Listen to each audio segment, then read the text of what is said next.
परमेश्वर के नाम की महिमा होने पाए। प्रभु यीशु मसीह के धन्य नाम से आज की सुबह में आप सबका स्वागत करती हूँ।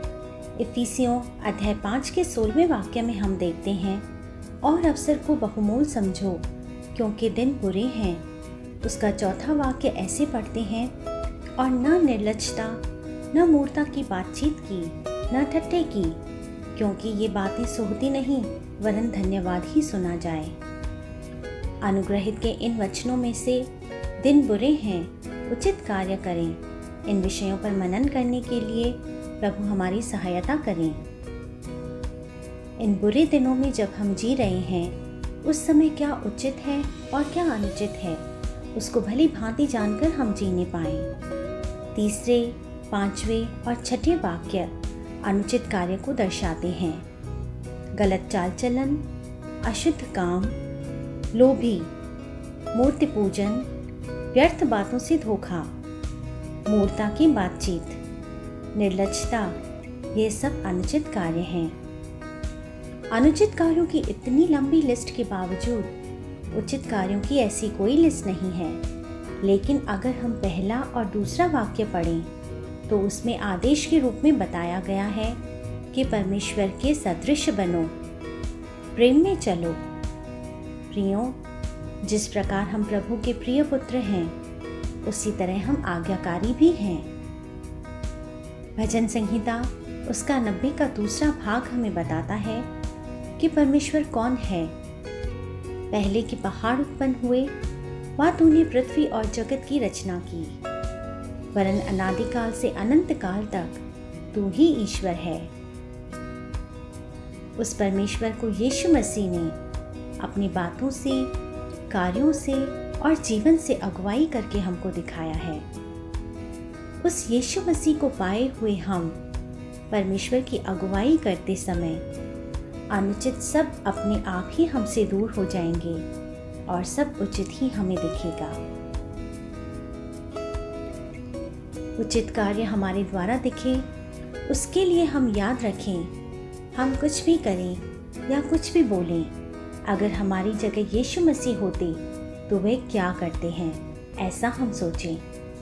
आसान शब्दों में कहें तो WWJD, यह 4 अक्षर हम अपने हृदय में रखें। What would Jesus do? हमारी सारी अवस्थाओं में अगर प्रभु यीशु मसीह होते हैं तो क्या करते। ऐसी सोच अगर हमारे अंदर हो तो अनुचित हमसे दूर और उचित हमारे साथ रहेगा। इफिसियों अध्याय 5 के 6 वाक्य की शुरुआत में लिखा है, कोई तुम्हें व्यर्थ बातों से धोखा ना दे। बुरे दिनों में ना तो हम किसी को धोखा दें, ना किसी के धोखे का शिकार बने।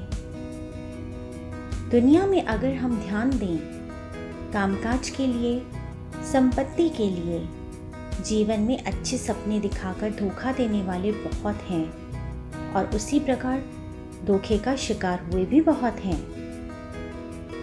इस धार्मिक संसार में व्यक्तिगत बातों के द्वारा अनेक लोगों को धोखा हुआ है। परमेश्वर यीशु मसीह जल्दी आएंगे, इस इंतजार में धार्मिक लोग जी रहे हैं। लेकिन यीशु मसीह ने कहा, प्रभु परमेश्वर के अलावा किसी को भी मेरे आने के समय का पता नहीं है। लेकिन यीशु मसीह के आने के समय का प्रचार करके खुद को और दूसरों को धोखा दे रहे बहुत हैं।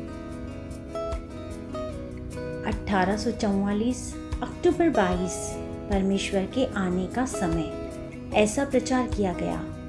लगभग 1 लाख से ज़्यादा लोगों को एक साथ इकट्ठा करने वाला व्यक्ति था विलियम मिलर।